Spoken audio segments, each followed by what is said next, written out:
Hi, I'm Dr. Nancy Lonsdorf. We are living in a very interesting time. I think probably one of the most stressful in our entire lives and very unusual. We've never dealt with this before. So I wanted to share with you today some of the things that we can do proactively for our health that will give us a little more sense that we are on the right track to protect our health in a more proactive, positive way. We all know that we need to wash our hands very frequently. We should not touch our face with our hands.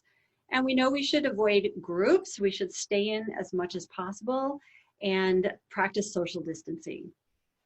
Now, I'd like to share with you some of the things that we can do now to be proactive for our health that are supported by scientific research as well as supported by the ancient natural system of medicine called Ayurveda, which I have been using in my practice for over 30 years now.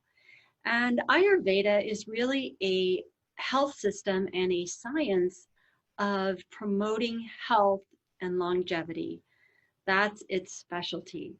And I've been giving these recommendations to patients of mine for over 30 years, sharing them on webinars, writing books about them. And I'd just like to review some of the very most important principles that we know from Ayurveda that are now validated by Western medicine and modern science, and that can really give us a boost to our immune system, our overall health, and our emotional well-being. This is a very important piece of our health and our immune function because we know when we're stressed, cortisol goes up, and cortisol can interfere with melatonin, sleep, which is so important for our health and immunity. And it also drags our mood and emotions down. We feel not as good, and just directly cortisol suppresses immunity. So let's see what we can do to boost our mood, boost our positivity, and make the most of this situation. Sometimes when we have more time on our hands than maybe we've ever had, um, many of us are working from home and are with our families, and we don't have that long commute. Maybe there isn't as much work demand right now. So it's a time we can put attention on our health. And often time is a constraint, so let's get to it. Let's see what we can do now to really be proactive. To begin with, I wanted to say one of the best things we can do for stress, as you may be aware because maybe you've learned this yourself, is meditation. And particularly for stress, I have found that transcendental meditation is the preeminent mind-body technique that creates very deep rest in the body at the same time that the mind gets a calmness, an inner peace that stimulates that settling down of the body in likewise fashion. And transcendental meditation is something that can dissolve that stressful physiological state one might feel from being kind of wound up with all this kind of stressful input and deliver you to a much more calm inner state. And that's practiced generally twice a day for 20 minutes. If you were ever instructed in transcendental meditation, I really encourage you, if you let your practice lapse at all, to go ahead and get started again and do that 20 minutes twice a day. If you are rusty in the practice, just call up your Transcendental Meditation Center and you can schedule a time to talk with a teacher and get refreshed on how to do your meditation. And it's also available for instruction at this time, and they are implementing measures of social distancing of at least six feet between people and sanitizing everything so the centers are safe in that way. So in any case, maybe you've learned another kind of meditation, or you do yoga, or you found some other means of reducing your mental stress. So this is the time to absolutely be regular with that. And if it's something you used to just do whenever you had time, this is a great time to establish that time in your schedule where you can do that regularly. And in fact, I'm going to talk next about daily routine and the value of regularity in our schedule and what we do throughout the day, and try to inspire you to adopt a daily routine now that supports your physical and emotional health. So first of all, I wanted to say that the concept that we know in Ayurveda that is very, very helpful for everything about our health is something called daily routine. And it means keeping our regular schedule, getting up in the morning at about the same time, going to bed about the same time, eating our meals on a regular schedule. And in fact, Ayurveda tells us the optimal time to get up and go to bed and to eat our main meal. So I'd like to just review that first. So the early bedtime is actually a very interesting concept. Most of us haven't used the term bedtime in terms of ourselves. As adults, we use it for our kids or our family, but we haven't really instituted it perhaps for ourselves. And this is a really good time. In fact, sleep expert Professor Matthew Walker at UC Berkeley, who has made his life studying sleep and is actually the author of a very fascinating book called Why We Sleep, which I highly recommend. He has described that one of the most, he says, the most important recommendation he ever gives to people about their sleep, number one, is to have a regular bedtime. And that is because our body has innate rhythms. We used to call them biological rhythms, or we could call them the circadian rhythm of the body, or the chronobiology of the body, the time, the timing of the secretion of our hormones, including melatonin, which helps us to go to sleep and have a nice sound sleep at night, and cortisol in the morning, which helps us get up and be bright and bushy-tailed to start the day. So we want to ride these natural rhythms, and then it's like riding waves in with the tide rather than trying to swim upstream against the tide. In other words, our body will feel much more relaxed, much more at ease and comfortable. We'll wake up feeling more refreshed if we have this habit of following a daily routine according to these timings. Now, one of the principles in sleep science is that some people have a melatonin, that's our sleep hormone or timing hormone for sleep, that starts to be secreted at about 8 o'clock at night. That's a majority of people, 8:30 or 9. And those people, we could call them early birds, and they tend to get sleepier earlier in the evening and get up a little bit earlier than others in the morning and feel really bright. Whereas other people are what are called night owls, and they tend to stay up late and then get up late, or they have to get up in time for work and then they feel tired all day. So they have higher risks of hypertension, cardiovascular disease, shorter lifespan, etc. And interestingly, I just saw a study that was published in Sleep Medicine, and it's making the point that they did a study on night owls, and they found that night owls can actually go to bed earlier. And if they start to go to bed 2-3 hours earlier, like at 11 or even 10 instead of say 1 in the morning, that within just 3 weeks, they register less stress, feeling much less stress and less depression.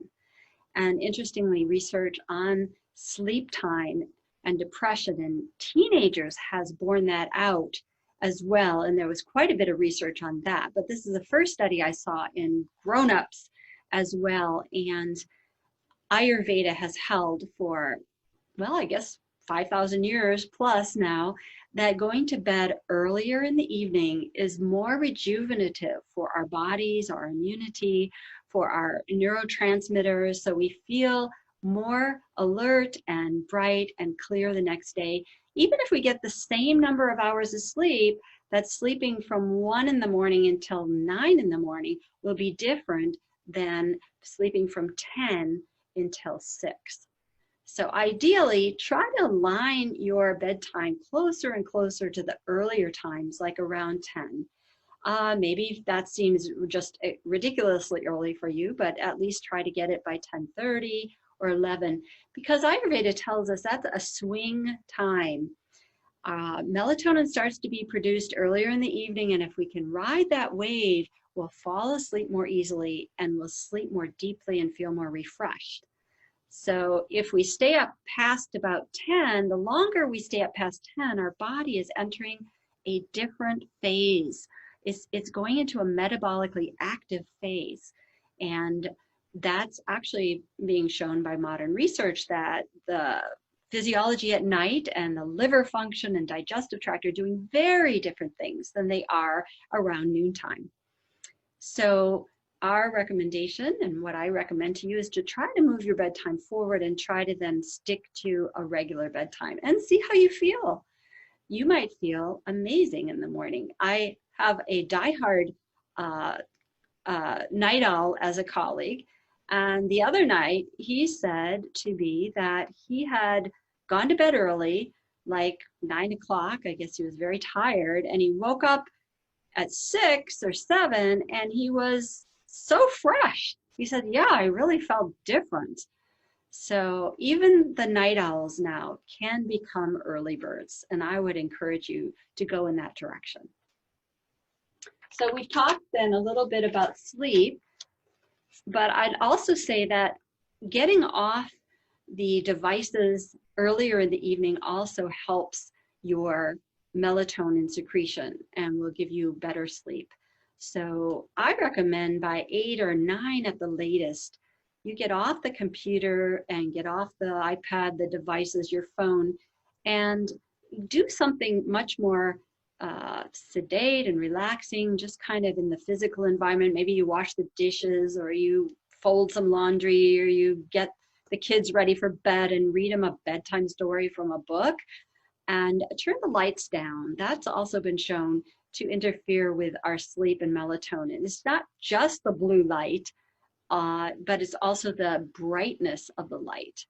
And some people even wear those little orange blue blocker glasses, and they can be helpful. But in my personal experience, if you stay up until 12, even though you're wearing your blue blockers, you probably won't sleep as well. So also, you know, in these times, the tendency is to try to get as much information as possible, and what's happening, what's coming, what do I have to prepare for, what do I have to worry about today that isn't here yet, maybe will never come. I mean, this is a time for what we could say being more in the moment, being educated, keeping informed, taking measures that you're supposed to take, but also not giving in to maybe that obsessive tendency to just be on the computer and search and read and feel this and feel that, and live so many emotions. And a lot of people end up doing that, you know, well into the night or well towards bedtime, whatever that may be, 10, 11, 12, and they get off and their mind and nervous system is filled with all of that worry and stress. Then they try to go to sleep, and, you know, that's not the ideal transition to sleep. So, you know, this is not a time we want to lose sleep. You know, we want to just do the best we can. It's a stressful time, and we have to think about things we prefer not to think about or that are stressful, but we can also manage that. It's about managing that and making some wise choices, and putting some boundaries around it. All right. Now you probably all already know, also keep your bedroom dark, and try to get the whole house to settle down if that's an issue for you. We'll talk more about sleep in another episode, because it is so amazingly powerful, and it's really restorative and can make you feel so much better. So next, diet. I'd like to share with you a few points from particularly Ayurveda. First of all, we know having a whole foods diet, a more Mediterranean diet, plant-based or primarily lots of vegetables and fruits and fresh vegetables, fruits. Some minimize the grains, or, depending on your type, Ayurveda recognizes that people have different natures and their physiology and metabolism differ. So what the keto diet might be just perfect for one person, but for another person, they really don't feel good with that. And I had a patient like that who went on the keto diet. Within a couple, like 2-3 weeks, her menstrual cycle was off. She wasn't sleeping. She got anxious. It just really wasn't the right diet for her. So be mindful of your body as well. And don't artificially strain and stress and impose something extreme. This is not a time to make extreme changes. This is a time to make practical, common sense changes. If you're used to picking up fast food, or you're used to eating out all the time, this is a time you can, practice some home cooking, which also Ayurveda says, because it has your consciousness in it, it's a better food. It's more nourishing on the emotional and spiritual level for your family and those you're cooking for, or even for yourself, than something that you may buy out and somebody maybe was very stressed preparing it, and you never really know the quality of the ingredients. So here you can control the quality, and you can make it yourself and use a lot of vegetables, and that should be the main meal of the day. Actually should be around 12 to 1:30 at the latest. And that way you'll have the best digestion of the food. And I would recommend, whatever protein you're used to having, that's fine, but have it at lunchtime. Have about a half of your plate cooked vegetables. That's a really good thing for fiber and antioxidants and good digestion. And favor warm cooked foods at this time. Yes, some fresh, some raw, fresh fruit, avocado. If you love salad, have some salad, but don't have that as your main meal. This is a time to put in warm food, warm drinks. Actually, that's very antiviral, to put in hot things in the ear, nose, throat region. So Ayurveda has always said that one of the best things we can do, not only for our digestion, but also for our overall health, is to drink boiled hot water. And that's what I'm doing today and every day now. I've been doing this on and off for probably about as long as I've been practicing, 30 some years. And this is sometimes my favorite recommendation when people have a very busy life and they can only integrate 1 or 2 or 3 things. And I said, just drink hot water about every half hour, just take a few sips. And this actually some of the experts are recommending now, because that helps to flush anything that we're breathing, that viral particles, etc., down into the esophagus and the stomach, where the acids will eat it up. And also heat brings the blood flow to the area, which will help keep our immune system active and present. And also heat directly inactivates virus. So that's a very simple trick. And many people who have chronic digestive problems, such as gas or bloating, will find that they actually feel better, less gas, less bloating, and probably better regularity as well, because hot food and hot drinks help promote good peristalsis. So I want to talk briefly about the topic of ama. Ama is when we don't digest well, we get like a residue in our system. And Ayurveda says stomach is connected to the lungs. It says asthma, for example, asthma's source is in the stomach, because it's how we digest. That impacts the lung health. Now that may sound a little ooga booga, but I think that we'll find, as Western medicine has studied sleep, it's studied bedtime, it's studied spices and turmeric and all the things that are there in Ayurveda, and validated them. Now they will eventually find this connection too. So I will just say that many people notice that if they eat like too much dairy, especially cold dairy or ice cream or yogurt, they may get congested, more mucousy and blocked in the sinus area, the nose, maybe get postnasal drip, maybe have a cough. So That's because the body gets congested. Ayurveda says when we don't digest well, or we have food that is either creating this ama, this kind of residue, not fully digested, or kapha. Kapha in the Ayurvedic language means the lubrication in the body. It can get too thick and too congested if we're eating the wrong food. So this is a good time of year to dial back on cheese, especially hard cheese, and yogurt and Greek yogurt, especially in the evening. Don't eat those things at night because the body's digestion is not as strong and they will tend to create more of this clogginess in the evening. So that's Ayurveda. That's some wisdom from Ayurveda. And all I can say is give it a try and see if it works for you. So we talked about hot water and hot food. And we talked about timing. Have your main meal in the middle of the day. So now if you're home from work, it's not so hard to cut up some vegetables and cook things around noon, 12:30, and serve it at that time and eat that full meal. You will feel much more satisfied all day. It can help your energy, stability, and mental state, actually, your emotional state, not to be hungry or have eaten kind of salty or too sugary or too kind of junky food earlier in the day. So you'll feel really nourished and satisfied, and you'll be less likely to snack, later into the night. It'll be easier to stop eating after dinner. So in dinner, make it by 6 or 7 at the latest.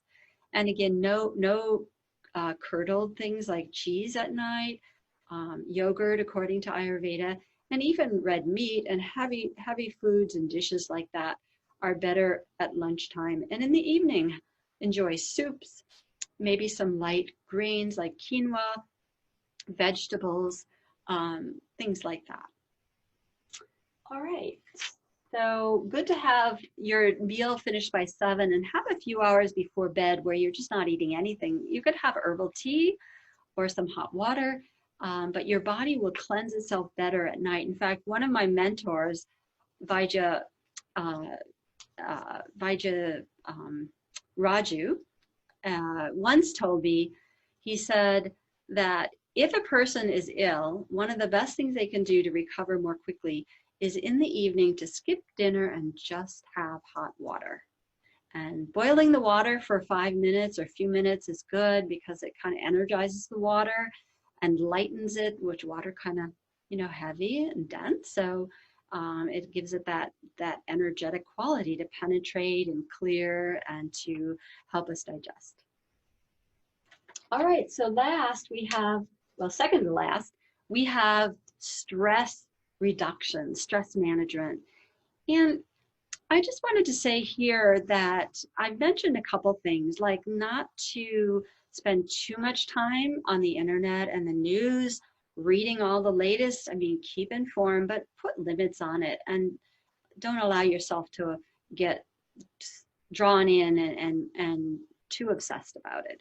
That will be counterproductive to health. So what I'd like you to do is to find ways, especially if you have a family, find ways to do things together that reduce stress for everyone. I have a colleague who I was talking to today, and he's lucky enough to have a backyard, and he said, yeah, being in the house, he's home from work, working from home, his wife's working from home, his kids are home from school right now, so they're all together. And he said, the biggest thing for us right now, we're staying in, and is to manage the stress and anxiety. And he said, well, one of the things we're going to do is we're going to go out. I'm going to go out with my son, and we're going to play wiffle ball in the backyard. So it's not a time to go to gyms. It's not a time to go to playgrounds and play in monkey bars. But if you have an open field near you to go and run around, go outside, take a walk, keep your distance from other people, 6 to 9 feet. But just breathe some fresh air, get some sunlight. UV light is very good for our health and our immune system and our metabolism, as of course exercise is a huge immunity boost. Ayurveda says actually the best thing overall for health that has no cost and is available to every person is a morning walk. And I will say, if you do that, you will notice a boost of freshness, and you'll even see it in your face. You might look in the mirror afterwards and feel the same way this little kindergartner did when he saw a patient of mine, his teacher, implemented this recommendation. And she wrote me back and she said, Dr. Lonsdorf, I did my morning walk, and then I went to school. And she said, I walked in the room and one of the students said, oh, Mrs. James, you look so pretty today. And she said, never before had I had a comment like that. So in terms of enhancing your freshness internally, and how you look externally is a morning walk. So another thing is games. Try to keep your kids from spending the whole day on devices. This is even if they're connecting to school and doing lessons and all that, try to have some break times where you put devices aside and you talk, or you do a game, or you do some exercise. One of my favorite channels and videos on YouTube is from the Learning Center, and it's called, or no, the Learning Channel, the Learning Station, excuse me, the Learning Station Music, and learningstationmusic.com, and they have videos and songs where kids are taking a break with an adult generally, and they're boogieing to music, and the music is upbeat and the lyrics are fun, and they're moving everything. And you can do that with your family. And believe me, within a minute of turning that on and starting to move, you'll all have smiles on your face. You won't be able to help it. It is such a super stress reducer. Now, maybe there's something else you like to dance to or move to, or even just listen to that makes you feel upbeat.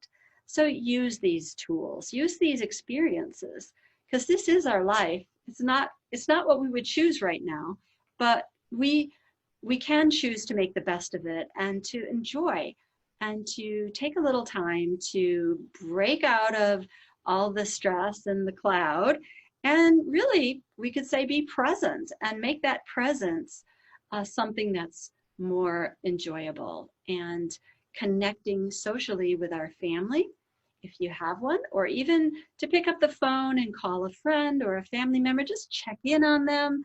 Try not to get too much into the drama of the days, but express your caring. But even by just picking up the phone, it can be comforting to somebody that you love, care about, maybe haven't talked to in a while, and you want to let them know you're thinking of them. These are things that all help lower our cortisol and boost our immunity. Social connection is a huge immunity booster. Another way to get more exercise, which is our very last point here, is exercise. And if you're stuck inside, or you have to do work from home, this may be a really good time to implement your resolve or resolution you put out to the future, which would be to have a standing desk. I love standing at my desk. I do it as much as possible. If I'm working at home, almost all the time I'm standing. It took me a little while to get used to it. And the way to get started is to start, well, you may not have a standing desk officially, but you have a table or you have a desk that if you had something that raised your computer or what you were reading about this far, about, a foot and a half or so, or 2 feet, it would probably be just fine. And what I've been using actually are a box. Everybody has a box, and I like the Baker's box because it has a separate top that you can put on it with a nice flat firm top, but you could use any box that you turn upside down and maybe tape up so your computer is not going to fall into it. And you can put your computer, if you have a laptop for sure, put your computer on it, work for 15 minutes. If you get tired, then sit down, just whip the box off and put your computer on the table. Sit until you feel a little sluggish or you feel like, your derriere wants some break. You can stand up and then do some more work standing. And you could also jiggle a little, or you could turn on one of those videos and take 2 or 3 minutes to move. Research has shown that people who stand, or when they're standing at the desk, they are more productive, more alert, and get more done. So that's pretty good motivation when we're trying to get through some of that work. And of course, that morning walk, I'll mention again, exercise, playing some game if you have a family member, if you can get outside, just getting away from the electronics, breathing some fresh air, seeing some nature. Maybe there's some tree out there, or even just the blue sky if you live in a city. Maybe there's some grass. These things have been shown just to have in our visual frame, just within our visual, our what we're seeing, visual field, is shown to reduce stress. People in hospital, for example, who have a window that looks out on something natural, they get better faster than those who are looking at a building or a wall. So we know that nature is very nurturing for us. So let's take advantage of it. Breathing fresh air, as long as we're staying away from other people, is a very good thing for us. And also, but if it's cold where you are, you want to warm the air. You want to have a face mask of some type, or you have a scarf or something. Those of us like myself who grew up in Wisconsin, we're used to wrapping a scarf around our face, and that helps to warm the air coming in and out. So we don't want to cool this area down too much, and we want to wear a scarf or something that keeps the throat area warm. But getting some fresh air is generally a very good thing. So I hope that you have gathered or gained some new tips today, and that you will work on integrating something. Even just pick one thing. Maybe it's the hot water. Maybe you start standing at your desk. Maybe you take a morning walk. Maybe you decide to go to bed a little earlier.